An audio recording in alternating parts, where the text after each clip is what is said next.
ନମସ୍କାର। ଅ, ଆଜି ହେଉଛି ବିଶ୍ୱ ଧ୍ୟାନ ଦିବସ ବା ମେଡିଟେସନ୍ ଡେ।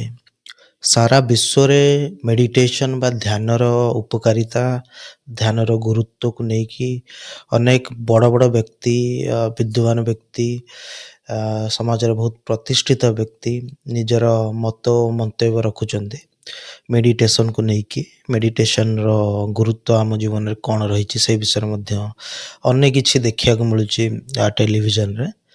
ତେବେ ଭାରତର ଯେଉଁ ସନ୍ଦର୍ଭରେ ରହିଛି, ଯେଉଁ ଉପାସନାର ଯେଉଁ ଦିଗ ରହିଛି ଭଗବାନଙ୍କୁ ପାଇବା ପାଇଁ ବା ମାନସିକ ଶାନ୍ତି ପାଇଁ, ତାହା ଦୁଇ ଭାଗରେ ବିଭକ୍ତ। ସାଧାରଣତଃ ଆପଣ ଦେଖିବେ ଗୋଟେ ହେଉଛି ପ୍ରେୟାର୍ସ ବା ପ୍ରାର୍ଥନା, ଆଉ ଗୋଟେ ହେଉଛି ଆପଣଙ୍କର ମେଡିଟେସନ୍ ବା ଧ୍ୟାନ।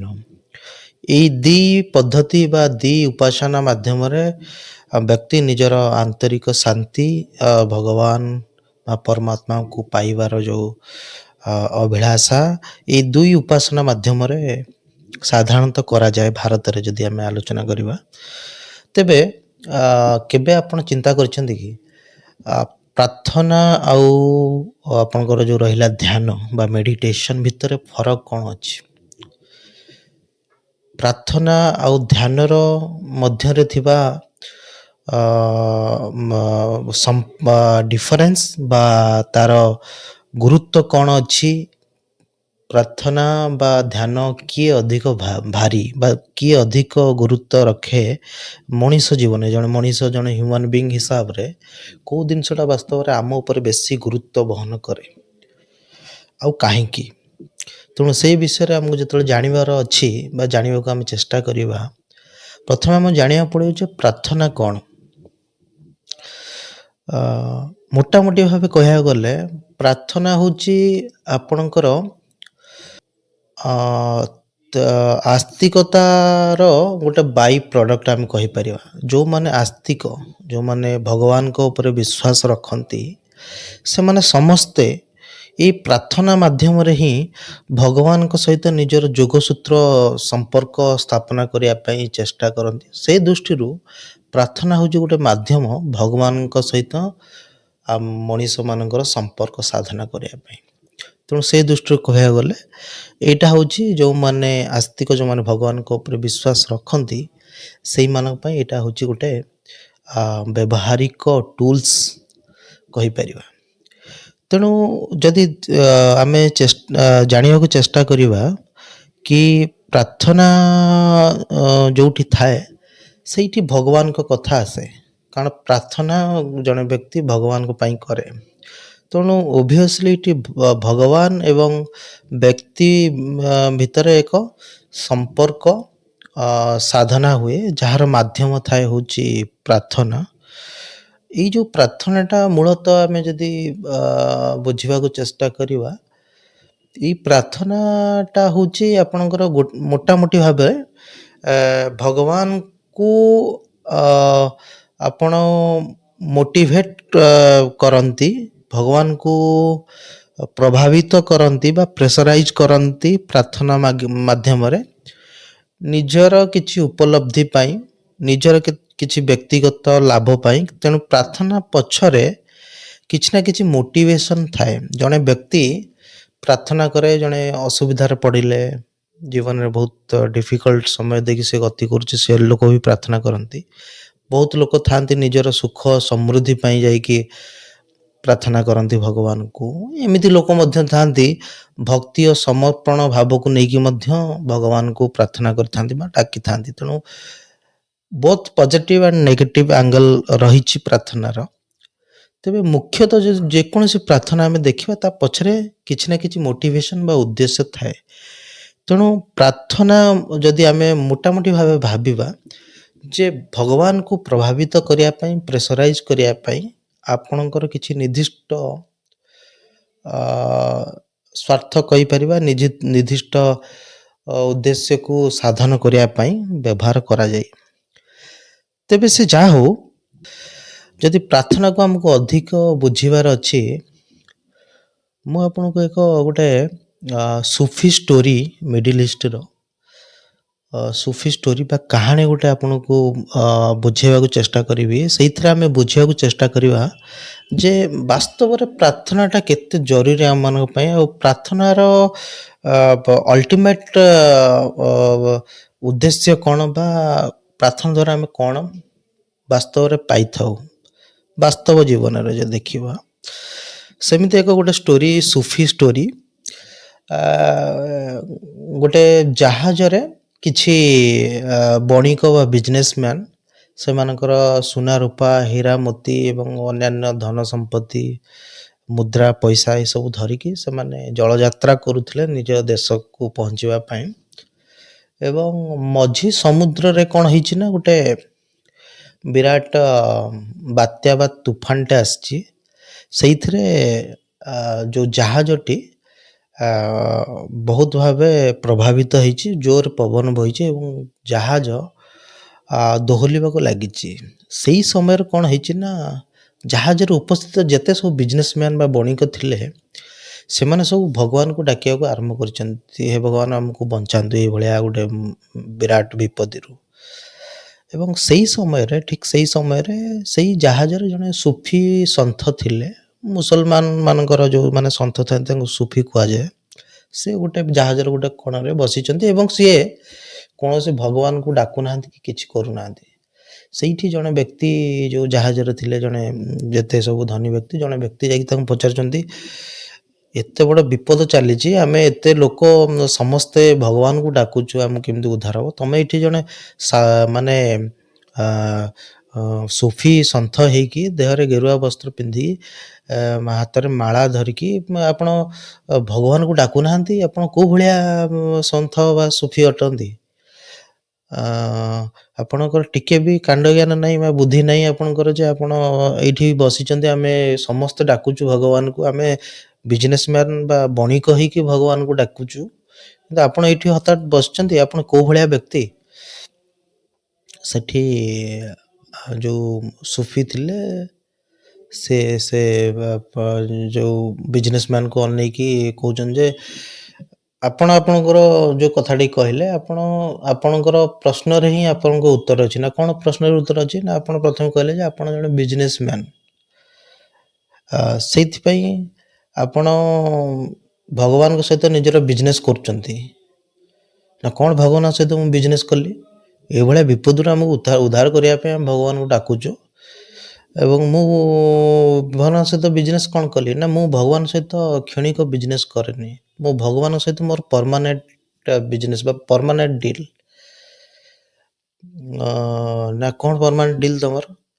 ନା ଯଦି ଭଗବାନ ଆମକୁ ବଞ୍ଚେଇବାକୁ ଚାହିଁବେ ତାହେଲେ ବଞ୍ଚେଇ ପାରିବେ, କିଛି ଅସୁବିଧା ନାହିଁ। ଯଦି ସେ ଆମକୁ ମାରିବାକୁ ଚାହିଁବେ ଆମେ ସମସ୍ତେ ମରିବା। ତେଣୁ ଏଇଟା ତାଙ୍କର ଇଚ୍ଛା, ଏଇଟା ହେଉଛି ତାଙ୍କର ବିଜନେସ୍। ଏଇଟା ଆମ ବିଜନେସ୍ ନୁହେଁ। ଯଦି ସେ ଚାହିଁବେ ଆମକୁ ବଞ୍ଚେଇବା ପାଇଁ ସେ ବଞ୍ଚେଇ ପାରିବେ।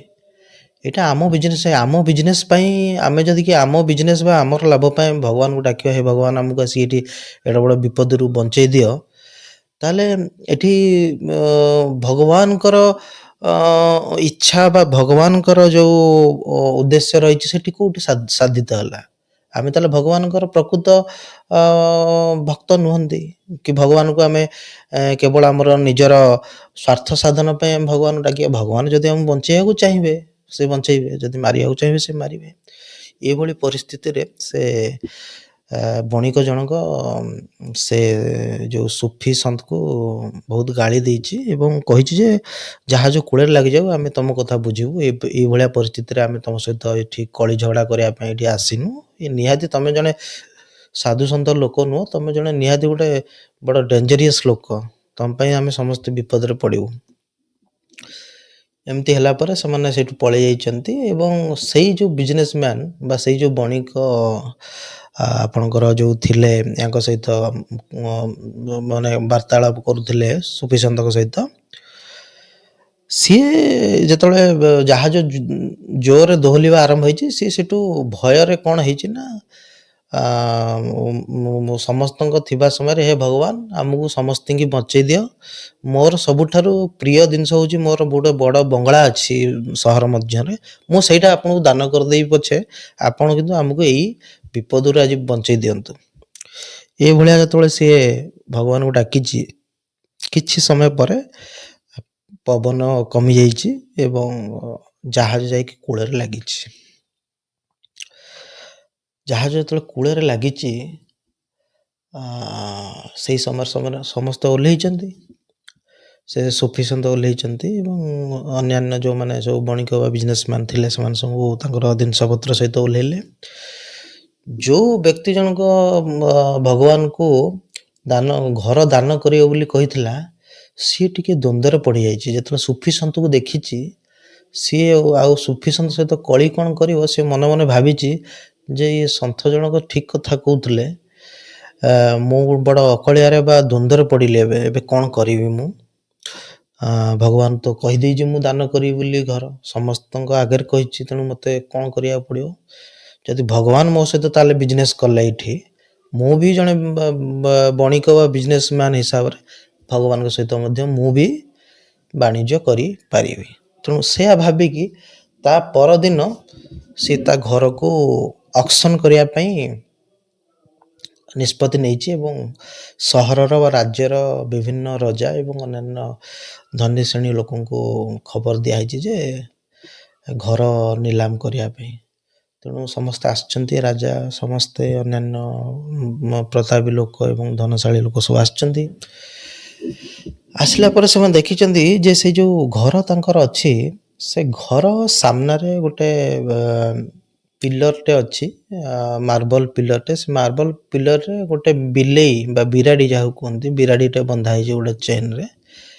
ଠିକ୍ ସେଇ ସମୟରେ ସେ ବିଜନେସମ୍ୟାନ୍ ଜଣକ ଆସିକି ସମସ୍ତଙ୍କୁ ଉଦ୍ବୋଧନ ଦେବା ସହିତ କହିଛନ୍ତି ଯେ ମୁଁ ଏ ଘର ବିକିବା ପାଇଁ ରାଜି ଅଛି, କିନ୍ତୁ ଗୋଟେ ସର୍ତ୍ତ ଅଛି ଯେ ଘର ସହିତ ଏ ବିରାଡ଼ିକୁ ମଧ୍ୟ ଆପଣଙ୍କୁ କିଣିବାକୁ ପଡ଼ିବ। ଦୁଇଟା ଯାକ ଏକା ସମୟରେ ଆପଣ କିଣିବେ ଯଦି ଏ ଘରଟିକୁ ଆପଣ ନେଇପାରିବେ। ଏବଂ ସେଇଠି ସିଏ ବିରାଡ଼ିର ଦାମ $1 ମିଲିୟନ ରଖିଥିବା ବେଳେ ସେ ଘରର ଦାମ ରଖିଛନ୍ତି $1। ଏଇଠି ଯେଉଁମାନେ ସବୁ ଆସିଥିଲେ ଘର କିଣିବା ପାଇଁ, ଯେଉଁ ଅକ୍ସନ୍ ଚାଲିଥିଲା, ସେମାନେ ସବୁ ଆଶ୍ଚର୍ଯ୍ୟ ହେଇଗଲେ। ଗୋଟେ ବିଲେଇର ଦାମ ଏଠି $1 ମିଲିୟନ, ଆଉ ଗୋଟେ ଏଡ଼ ବଡ଼ ବିରାଟକାୟ ପ୍ରସାଦ ଘର, ତାର ଦାମ $1 ରଖିଛନ୍ତି। କ'ଣ ମୁଣ୍ଡ ଫୁଣ୍ଡ ଖରାପ ହେଇଯାଇଛି ଆଙ୍କର ବୋଧେ, ଏଭଳି କାହିଁ ସେମାନେ ନିଷ୍ପତ୍ତି ନେଇଛନ୍ତି?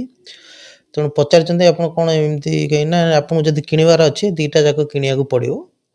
ତେଣୁ ଯିଏ ରାଜି ଅଛନ୍ତି ସେ କିଣିପାରିବେ। ତେଣୁ ଏଇଭଳିଆ ଗୋଟେ ପରିସ୍ଥିତିରେ ସେଇ ରାଜ୍ୟର ଯିଏ ରାଜା ଥିଲେ ସେଇ ଘରଟିକୁ କିଣିଛନ୍ତି ଏବଂ ଉଭୟ ଦାମ ଯାହା କଣ୍ଡିସନ ରଖା ହେଇଥିଲା ବିଲେଇ ଆଉ ଘରର, ସେଇ ହିସାବରେ ସେ ଘର କିଣିଛନ୍ତି। କିଣିଲା ପରେ ରାଜା ସେଠୁ ଫାଇନାଲି ପଚାରିଛନ୍ତି ଯେ ଆପଣ କ'ଣ ଏମିତି ଗୋଟେ ନିଷ୍ପତ୍ତି ନେଲେ ଯେ ଆପଣ କ'ଣ ୟା ଭିତରେ ରହସ୍ୟ ରହିଛି? ଗୋଟେ ବିଲେଇର ଦାମ ଆପଣ $1 ମିଲିୟନ, ଗୋଟେ ଘରର ଦାମ ଆପଣ $1 ରଖିଛନ୍ତି, କ'ଣ ରହସ୍ୟ ୟା ଭିତରେ? ସେଇଠି ସେ ବିଜନେସମ୍ୟାନ୍ ଜଣକ କହିଛି ଯେ ବାସ୍ତବରେ ରହସ୍ୟ କିଛି ନାହିଁ, ଗୋଟେ ପ୍ରାର୍ଥନା ଯୋଗୁଁ ମୁଁ ବଡ଼ ଅକଳିଆରେ ପଡ଼ିଗଲି। ଆମେ ଏମିତି ସମୁଦ୍ରରେ ମାନେ ଜଳଯାତ୍ରା କରିକି ଆସୁଥିଲୁ, ମଝିରେ ଏମିତି ତୁଫାନ ଆସିଲା, ବାତ୍ୟା ଆସିଲା ଏବଂ ଭଗବାନଙ୍କୁ ମୁଁ ଗୋଟେ ପ୍ରାର୍ଥନା ସେଇ ସମୟରେ କରିଦେଲି ଯେ ମୁଁ ମୋର ସବୁଠାରୁ ବଡ଼ ଘରକୁ ଦାନ କରିଦେବି ବୋଲି। ତେଣୁ ଏଇ ପ୍ରାର୍ଥନା କାରଣରୁ ମୁଁ ଏଇଭଳିଆ ଅକଳିଆରେ ପଡ଼ିଯାଇଛି। ସେଠି ଜଣେ ସଫିସନ୍ତ ଥିଲେ, ସେ ମୋତେ ମନା କଲେ, ମୁଁ କିନ୍ତୁ ତାଙ୍କ କଥା ଶୁଣିଲିନି। ମୁଁ ଦାନ ଯେହେତୁ କହିଦେଇଛି ଦାନ କରିବାକୁ ପଡ଼ିବ, ଯଦି ଭଗବାନ ଏଇଭଳିଆ ସ୍ଥିତିରେ ମୋତେ ପକେଇଲେ ତାହେଲେ ମୁଁ ବି ଜଣେ ବଡ଼ ବିଜନେସମ୍ୟାନ୍, ମୁଁ ବି ଭଗବାନଙ୍କୁ ମୋର ବିଜନେସର ପରାକାଷ୍ଠା ଦେଖେଇବି। ତେଣୁ ମୁଁ ଏଇଭଳିଆ ଏକ ନିଷ୍ପତ୍ତି ନେଲି ଯେଉଁଥିରେ ଗୋଟେ ବିଲେଇର ଦାମ ହେଉଛି $1 ମିଲିୟନ, ଯାହା ମୁଁ ରଖିବି ଏବଂ ସେ ଘରର ଦାମ ହେଉଛି $1, ଯାହାକୁ ମୁଁ ଭଗବାନ ବା ମନ୍ଦିର ଟ୍ରଷ୍ଟକୁ ଦେବି। ତେଣୁ ଏଠି ବିଜୟ ମୋର ହେବ, ମୁଁ ଜିତିଯିବି ଭଗବାନଙ୍କ ପାଖରେ। ଏଇଭଳିଆ ଗୋଟେ ପରିସ୍ଥିତି ସୃଷ୍ଟି ହେଇଛି। ବାସ୍ତବରେ ପ୍ରାର୍ଥନା ହେଉଛି ତୁମର ଏକ ପ୍ରୟାସ ଯେଉଁଥିରେ ତୁମେ ଭଗବାନଙ୍କୁ ବାଧ୍ୟ କର ବା ମୋଟିଭେଟ୍ କର କି ଯେଉଁ ଘଟଣା ସବୁ ଘଟୁଛି ତାହା ତୁମ ହିସାବରେ ଘଟୁ। ସେଥିପାଇଁ ତୁମେ ଭଗବାନଙ୍କୁ ଆ, ପ୍ରାର୍ଥନା କର। ଆଉ ଆଉ ଏହା ହେଉଛି ତୁମର ଗୋଟେ ଇମାଜିନେସନ୍ ଅଫ୍ ଗଡ଼୍। ବାସ୍ତବରେ ତୁମେ ଭଗବାନ ଅଛନ୍ତି କି ନାହିଁ ତାଙ୍କ ଏକ୍ଜିଷ୍ଟେନ୍ସ ମଧ୍ୟ ତୁମେ ଜାଣିନ। ତୁମର ଏଇ ଯେଉଁ ଭାବନାଟି ରହିଛି, ଏଇ ଯେଉଁ ପ୍ରାର୍ଥନା ତୁମେ କର, ଏ ପ୍ରାର୍ଥନା ହେଉଛି ବାସ୍ତବରେ ତୁମେ ଭଗବାନଙ୍କ ଇଗୋକୁ ସାଟିସ୍ଫାଏ କରିବା ପାଇଁ, ଭଗବାନଙ୍କ ଇଗୋକୁ ବଢ଼ାଇବା ପାଇଁ ତୁମେ ପ୍ରାର୍ଥନା କରିଥାଅ। ଯେଉଁଥିରେ ପ୍ରାୟ ଲୋକମାନେ ହେ ଭଗବାନ ଆପଣ ବହୁତ ମହାନ, ସର୍ବଶକ୍ତିମାନ, ଆପଣ ସବୁ ଜାଗାରେ ବିଦ୍ୟମାନ, ଆପଣ ସବୁ କିଛି କରିପାରିବେ, ଏଇଭଳିଆ ଗୋଟେ ଆମେ କଥା କୁହନ୍ତି ବା ପ୍ରାର୍ଥନା ଜରିଆରେ ଭଗବାନଙ୍କୁ ଡାକନ୍ତି। ଏବଂ ଏଇ ଡାକିବା ପଛରେ ଆମର ଗୋଟେ ନିହିତ ମୋଟିଭେସନ୍ ଥାଏ ବା ଗୋଟେ କିଛି ନିର୍ଦ୍ଦିଷ୍ଟ ଉଦ୍ଦେଶ୍ୟ ଥାଏ କି ହେ ଭଗବାନ ଆପଣ ମୋତେ ଏଇ ବିପଦରୁ ଉଦ୍ଧାର କରନ୍ତୁ, ମୁଁ ଆପଣଙ୍କୁ ଏତିକି ବେଲପତ୍ର ଏତିକି ଇଏ ଦାନ କରିବି, ମୋତେ ଏଇ ଜିନିଷଟା କରେଇ ଦିଅନ୍ତୁ, ମୁଁ ଆପଣଙ୍କୁ ଏତିକି ଦାନ କରିବି। ଏଇଭଳିଆ କିଛି ମୋଟିଭେସନ୍ ଆମର ରହିଥାଏ ପ୍ରାର୍ଥନା କରିବା ପଛରେ। ତେଣୁ ପ୍ରାର୍ଥନା ମୋଟାମୋଟି ଭାବେ କହିବାକୁ ଗଲେ ଯଦି ଜଣେ ପଚାରିବ ସାଧାରଣ ବ୍ୟକ୍ତି କି ଯେ ପ୍ରାର୍ଥନା ହେଉଛି ଗୋଟେ ଡିଲ୍ ଭଗବାନଙ୍କ ସହିତ, ତୁମର ଗୋଟେ ଡିଲ୍, ବା ଆମେ ଇନଡାଇରେକ୍ଟଲି ତାକୁ ବିଜନେସ୍ ବି କହିପାରିବା, ଯେ ଭଗବାନଙ୍କୁ ଆମେ ବାଧ୍ୟ କରେ, ମୋଟିଭେଟ୍ କରେ ନିଜର ପର୍ସନାଲ ବେନିଫିଟ୍ ଏବଂ ଫାଇଦା ପାଇଁ। ତେଣୁ ଯଦି ଆମେ ପ୍ରାର୍ଥନା ଓ ମେଡ଼ିଟେସନକୁ କମ୍ପେୟାର କରିବା, ଆମକୁ ଅନୁଭବ ହେବ, ଆମକୁ ଜାଣିବାକୁ ପାଇବା ଯେ ପ୍ରାର୍ଥନା ମେଡ଼ିଟେସନ ଠାରୁ ବହୁତ ଦୂରରେ। ପ୍ରାର୍ଥନା କରିବା ଦ୍ୱାରା ଭଗବାନଙ୍କ ସହିତ ଜଣେ ବ୍ୟକ୍ତି ଯେଉଁ ଯୋଗସୂତ୍ର ସମ୍ପର୍କ ରଖିବା କଥା କୁହେ, ଏଇଥିରେ ଗୋଟେ କଥା ପରିଲକ୍ଷିତ ହୁଏ, ଯଦି ଭଗବାନଙ୍କ ଇଚ୍ଛାରେ ସବୁ କିଛି ଚାଲିଛି ତାହେଲେ ଭଗବାନଙ୍କ ଇଚ୍ଛା ବିରୁଦ୍ଧରେ ଯାଇକି ଆମେ ଆମର ବ୍ୟକ୍ତିଗତ ଲାଭ ବା ବ୍ୟକ୍ତିଗତ ଉଦ୍ଦେଶ୍ୟ ପାଇଁକି କେମିତି ଆମେ ଜଣେ ଭଗବାନଙ୍କୁ ଡାକିପାରିବା ବା ପ୍ରାର୍ଥନା କରିପାରିବା। କାରଣ ଭଗବାନଙ୍କର ଏକ୍ଜିଷ୍ଟେନ୍ସକୁ ଆମେ ବୁଝିନେ, ଭଗବାନ ଅଛନ୍ତି କି ନାହିଁ ସେ ଅନୁଭବ ବି ଆମକୁ ହେଇନାହିଁ। ଇନଫ୍ୟାକ୍ଟ ଆପଣ ଯଦି ଦେଖିବେ ପ୍ରାୟ ବ୍ୟକ୍ତି ନିଜକୁ ଡିଫାଇନ୍ କରିପାରିବେନି ନିଜେ କ'ଣ। ଆମେ ଯେତେବେଳେ ନିଜେ ନିଜକୁ ଚିହ୍ନିନେ ଭଗବାନଙ୍କୁ କ'ଣ ଚିହ୍ନିବା। ତେଣୁ ସେଇ ଦୃଷ୍ଟିରୁ ଯଦି ଦେଖିବେ ଧ୍ୟାନରେ କ'ଣ ହୁଏ ନା, ଧ୍ୟାନରେ ବ୍ୟକ୍ତି କୌଣସି ଭଗବାନଙ୍କ ସ୍ୱରୂପ ଭଳି କିଛି ଜିନିଷକୁ ସେ ଅନୁଧ୍ୟାନ କରେନି ବା ଆଖି ଆଗରେ ରଖିକି ସେ ଧ୍ୟାନ କରେନି। ଧ୍ୟାନରେ କୌଣସି ଭଗବାନ ନଥାନ୍ତି, ଧ୍ୟାନରେ ଆପଣ ନିଜେ ଥାନ୍ତି, ପ୍ରକୃତି ଥାଏ ଏବଂ ବାସ୍ତବତା ଥାଏ। ଧ୍ୟାନ ଆପଣଙ୍କ ନିଜକୁ ଅନ୍ତର୍ମୁଖୀ କରାଏ। ପ୍ରଥମେ ଆପଣ ନିଜ ଅନ୍ତରକୁ ଚିହ୍ନନ୍ତୁ ବା ନିଜକୁ ଚିହ୍ନନ୍ତୁ, ପରେ ପରମାତ୍ମା ବା ଭଗବାନଙ୍କୁ ଆପଣ ଚିହ୍ନିବେ। ଯଦି ଆପଣ ନିଜକୁ ଚିହ୍ନି ନାହାନ୍ତି ତାହେଲେ ଆପଣ ପରମାତ୍ମାକୁ କେମିତି ଚିହ୍ନିବେ। ପ୍ରାର୍ଥନା ଯେଉଁଟା ରହିଛି ସେଇଟା ବହିର୍ମୁଖୀ। ଯେତେବେଳେ ଆମେ ପ୍ରାର୍ଥନା କରୁ ଆମକୁ ଲାଗେ କୌଣସି ଗୋଟେ ଭଗବାନ ବାହାରେ ଅଛି, ଯେକୌଣସି ଠାକୁରକୁ ଆମେ ଡାକୁ ବାହାରେ ଅଛନ୍ତି। ତେଣୁ ସେଇ ଦୃଷ୍ଟିରୁ ଆମେ ପ୍ରାର୍ଥନାଟା ହେଉଛି ବହିର୍ମୁଖୀ, ଆଉ ଆପଣଙ୍କର ଧ୍ୟାନଟା ହେଉଛି ଅନ୍ତର୍ମୁଖୀ। ଆମେ ଯେତେବେଳେ ଅନ୍ତର ବା ନିଜ ଭିତରକୁ ଝାଙ୍କିବାକୁ ଚେଷ୍ଟା କରିବା ବା ଭିତରକୁ ଅନୁଧ୍ୟାନ କରିବାକୁ ଚେଷ୍ଟା କରିବା, ସେଇଠି ଆମେ ଅନୁଧ୍ୟାନ କରିବା ଯେ ଆମେ ନିଜେ କିଏ, ମଣିଷ ଜୀବନର ଉଦ୍ଦେଶ୍ୟ କ'ଣ, ମଣିଷର ଉର୍ଜା କ'ଣ, କନସିୟସନେସ୍ ବା ଜାଗୃକତା କ'ଣ, ଏବଂ ଜାଗୃକତା ମାଧ୍ୟମରେ ମଣିଷ କିଭଳି ଆପଣଙ୍କ ଯାହା କୁହନ୍ତି ଦୁଃଖରୁ ଦୂର ହେଇପାରିବ, କୁହନ୍ତି ପରମ କନସିୟସନେସ୍ ବା ଚରମ କନସିୟସନେସ୍ ବା ଜାଗୃକତାର ଚରମ ସ୍ତରକୁ ପହଞ୍ଚି ପାରିବ ଏବଂ ସେଠି ଦୁଃଖକୁ ସେ ବିନାଶ କରିପାରିବ ବା ନଷ୍ଟ କରିପାରିବ। ଏଇଭଳିଆ ଗୋଟେ କଥା ଆମକୁ ମେଡ଼ିଟେସନ୍ ବା ଧ୍ୟାନ ଶିଖାଏ। ଧ୍ୟାନ ଯଦି ଆମେ କମ୍ପେୟାର କରିବା ଧ୍ୟାନ ଅନେକ ବାସ୍ତବବାଦୀ ମନେ ହୁଏ ପ୍ରାର୍ଥନା ଠାରୁ। ଆଉ ଧ୍ୟାନ ମଣିଷକୁ ନିଜ ଭିତରେ ଝାଙ୍କିବାକୁ ଗୋଟେ ପ୍ରୟାସ ବା ଗୋଟେ ଦିଶା ଦେଖାଏ ବା ଗୋଟେ ବାଟ ଦେଖାଏ, ଯାହା ପ୍ରତ୍ୟେକ ମଣିଷଙ୍କ ପାଇଁ ନିହାତି ଜରୁରୀ ମାନସିକ ଶାନ୍ତି ପାଇଁ, ଶାରୀରିକ ସୁସ୍ଥତା ପାଇଁ ଏବଂ ଦୁଃଖ କ୍ଲେଶ ଏବଂ କଷ୍ଟକୁ ଦୂର କରିବାକୁ ହେଲେ ଆମକୁ ନିୟମିତ ଧ୍ୟାନ କରିବାକୁ ପଡ଼ିବ। ଯେଉଁ ଧ୍ୟାନ ଦ୍ୱାରା ମଣିଷ ନିଜର ଉତ୍କର୍ଷତା ବା ଆପଣଙ୍କ କହିପାରିବା ମଣିଷ ନିଜର ସର୍ବୋଚ୍ଚ ସ୍ତରକୁ ପହଞ୍ଚି ପାରିବ। ଧନ୍ୟବାଦ।